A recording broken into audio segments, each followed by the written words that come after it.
Now the first step is we have to activate these amino acid, DNA, mRNA, ribosomes and tRNA. First is activation of amino acid और charging of amino acids. कैसे charge होगा amino acid? Amino acid will combine with ATP in the presence of activating enzyme and magnesium ions and it will form amino acid. ATP में से AMP आएगा, amino acid, AMP, enzyme complex, amino acid, AMP और ये enzyme तीनों combine हो जाएंगे और एक कॉम्प्लेक्स बनाएंगे. इसमें से मोनोफॉस्फेट यूज हुआ, ये है क्या ट्राईफॉस्फेट. तो बाकी जो दो फॉस्फेट्स हैं they are released in the form of inorganic pyrophosphate. PPI stands for inorganic pyrophosphate.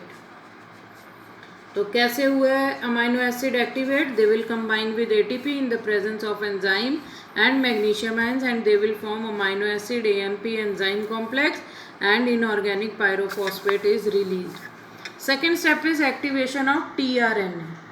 Now this activated amino acid, now this is activated amino acid, this activated amino acid, that is amino acid AMP complex, AMP enzyme complex will combine with tRNA in the presence of enzyme amino acyl tRNA synthetase.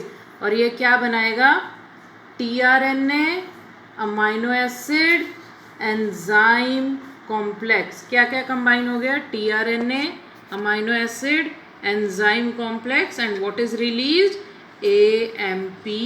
अब इससे separate हो गया and energy is release. Now this is what? This is activated और charged tRNA. Now it is ready to carry amino acid. Now this is what? This is activated amino acid. Next step is activation of ribosomes. नाउ ribosomes, we know we have it has two subunits. One is the smaller subunit, another is the larger subunit. The first of all, mRNA, mRNA combines with small unit of ribosome और mRNA plus small unit of ribosome is called initiation complex. जब ये इतना जुड़ जाएगा mRNA और smaller unit, now it will combine with larger subunit of ribosome. तो ये जो पूरा है हमारे पास, this is what? Active ribosome. This will form active ribosome.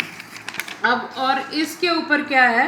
Smaller और लार्जर सब यूनिट्स पे राइबोसोम्स के दो साइट्स हैं. One is the A site, another is P site. A is the amino acid site and P is the peptidyl site.